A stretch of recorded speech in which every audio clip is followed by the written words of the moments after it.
ইব্রাহিম আলাইহিস সালাতু ওয়াস সালাম মাথা থেকে ঝাঁকা নামিয়ে আব্বার কাছে ডাক দিয়ে বলতেছে, আব্বা, এই মূর্তির ব্যবসা আমাকে দিয়ে হবে না। তুমি বলেছো এক একটা খোদার এক এক প্রকার পাওয়ার। আমি দেখতে পাইলাম এত পাওয়ারফুল খোদাদেরকে আর খোদাদেরকে মাথার মধ্যে নিয়ে ঘুরে বেড়াইলাম। আমি ঝাঁকা রেখে একটু ইস্তেঞ্জায় চলে গিয়েছি, একটা কুকুর এসে শরীরের মধ্যে প্রস্রাব করে দিয়েছে।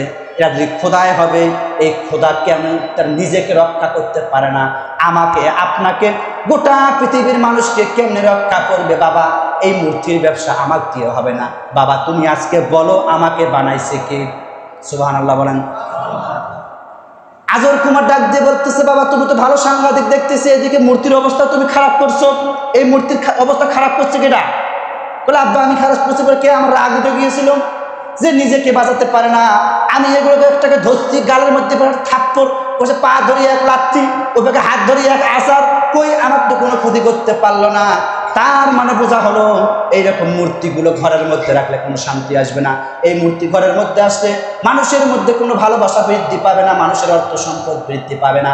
আমি বুঝতে পেরেছি এগুলো একটাও আমার খোদা নয়, এই তোমাকে আমাকে যিনি বানাইছেন তিনি হচ্ছেন খোদা। জোরে বলেন সুবহানাল্লাহ। ইব্রাহিম আলাইহিস সালাম তিনি যখন তার বাবার কাছে যখন এরকম করে তিনি যখন বললেন, বাবা, তুমি আমাকে বলো আমাকে বানাইছে কে? এই কথা যখন বলছেন, আজর কুমার ডাক দিয়ে বলতেছে, বাবা, তোমাকে বানাইছেন নমরুদ। কাই বানাইছে? নমরুদ বানাইছে। কয়, আমি নমরুদও দেখবো। নমরুদ আমি কি করবো? নমরুদও দেখবো। ইব্রাহিম আলাইহিস সালামকে ডাক দিয়ে বলতেছে, যখন এই কথা বললেন যে আমি নমরুদও দেখবো, ঠিক ওই সময় আজর কুমার ডাক দিয়ে, না, তোমাকে যাই বানাইছে তাকে দেখা যায় না। যেটাকে দেখা যায় না ওটাকে আমি মানিনি, ওটাকে বিশ্বাসও করিনি, তুমি আমাকে দেখাবে কেন সেই কথা। এখন আজর কুমার এখন মানে চাপে পড়ে ছেলের হাত ধরে চলে গেছে নমরুদের দরবারে। এখন ডাক দিয়ে এখন নমরুদ যারা বলতেছে যে, সম্রাট, আপনি দেশের প্রধান, আমার সন্তান আপনাকে দেখতে চায়। তো ভালো কথা। এখন নমরুদ ভেতর থেকে বের হয়েছে বোরকা পরে। কি পরে? বোরকা পরে বের হয়েছে। আপনারা প্রশ্ন করতে পারেন যে বোরকা কেন? বোরকা পরার পেছনে কারণ হলো যে নমরুদ ছিল একদম কাউয়ের মতো ধবধবা ফর্সা। কাউ চেনেন আপনারা? কাক। কাক কি ফর্সা না কালো? সেই ফর্সা, বুঝছেন?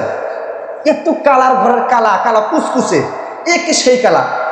নমরুদ নিজেকে দেখতেই ভালো লাগে না, এই কারণে সে কালো বোরকা পরে থাকে। কি পরে থাকে? সবসময় কোথাও রাষ্ট্রীয় কাজে গেলে কালো বোরকা পরে থাকে। এখন ইব্রাহিম আলাইহিস সালাম ডাক দিয়ে বলতেছে যে, আপনি আমার খোদা? বলে, জি। বাবা, আমি তোমাকে বানাইছি। ভালো কথা, তাহলে আপনি বোরকা খোলেন, আমি আপনাকে দেখবো। সুবহানাল্লাহ বলেন না। খোদা সাহেব, আপনি বোরকা খোলেন, আমি আপনাকে দেখবো।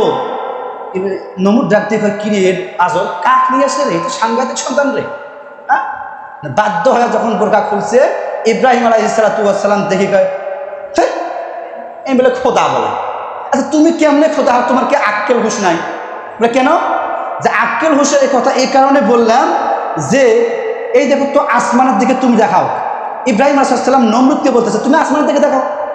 দেখাইলাম, দেখো তো আসমানটা কত সুন্দর সৃষ্টি, আসমানটা নীল দেখা যাচ্ছে, এত সুন্দর তারকারাজি, চন্দ্র সূর্য গ্রহ তারা এত সুন্দর করে আসমান সৃষ্টি হয়েছে। তুমি একটা গাছের দিকে তাকাও, গাছটাকে আল্লাহ কত সুন্দর করে সৃষ্টি করেছে। সর্বোপরি তুমি আমার দিকে তাকাও, আমাকে এত সুন্দর করে সৃষ্টি করেছে। তুমি তো নিজেই দেখতে অসুন্দর, তুমি আমাকে কিভাবে এত সুন্দর করলে? সুবহানাল্লাহ বলেন।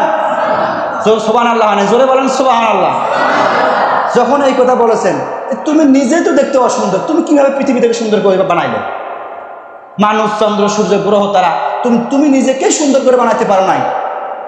তখন ইব্রাহিম আলাইহিস সালাম যখন এই কথা বললেন, ইব্রাহিম আলাইহিস সালাম তখন তার সঙ্গে একটা গান বলেছিলেন, তুমি কত সুন্দর কি করে বুঝাই আল্লাহ, কোন ভাষা পাই না খুঁজে, তোমার তুলনা তুমি নিজে, তোমার তুলনা তুমি নিজে।